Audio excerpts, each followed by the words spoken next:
All right, let's talk about something really strange that happened to me the other day. I was browsing around for a new meat axe because I wanted to buy a new meat axe to chop slabs of meat. And you know the aim and the goal of a meat axe. It is when you have these large slabs of meat that contain cartilage, ligaments, bones, etc., right?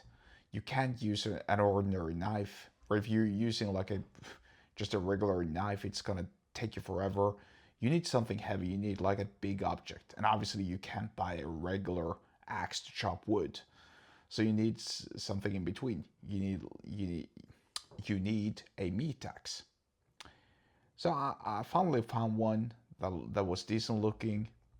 The shaft was cast together with the blade itself so that it doesn't separate, it doesn't break when you're using brute force, which is obviously what you need when you're chopping up meat. Now, here's the very curious thing.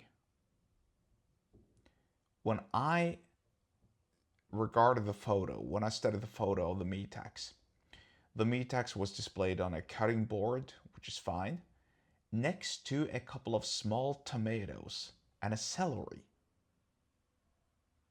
And that's very weird, because why in the world would you need a meat axe to chop up celery or to cut your celery and cut your tomatoes?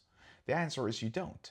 You don't use a meat axe to cut the celery or the tomato.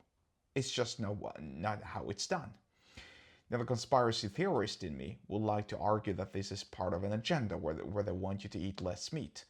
And the more I think about it, the more plausible and likely it sounds. Because, now this applies to my country and to predominantly, I would like to think, the Western Hemisphere as a whole. But there's an overweight of, when it comes to food related commercials and advertisements, there's an overweight of junk food, candy, snacks, soda and mineral water, and other unhealthy stuff. Chocolate, crisps, cookies, cake, whatever.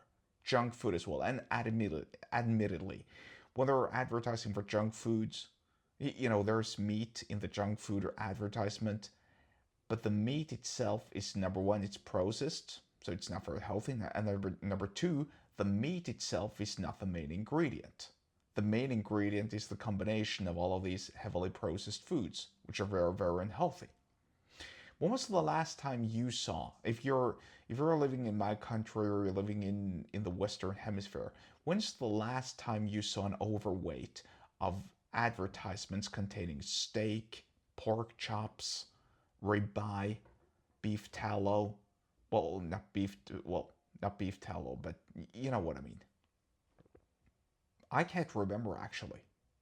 Now, admittedly, there are some short commercials where there's advertisements for ground beef and pork chops, but that's part of, some regular offers that a convenience store might have, some sort of a promotion.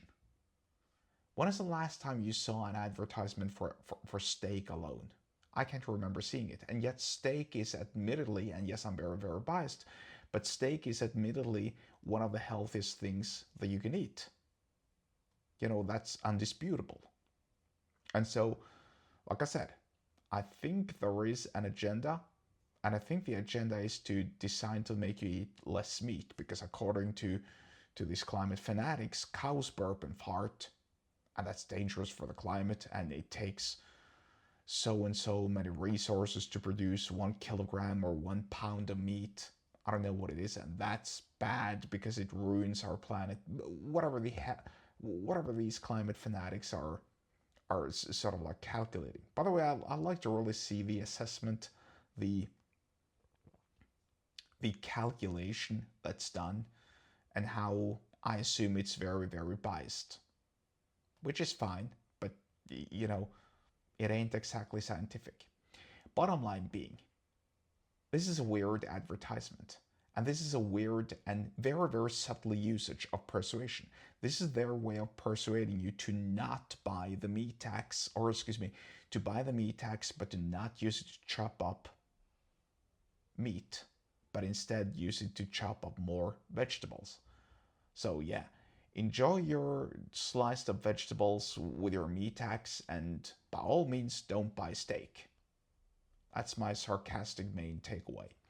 If you want to learn more about sales, persuasion, and business, get subscribed to my email list. The link to do so is in the episode description wherever you're watching or listening to this, and I'll see you there.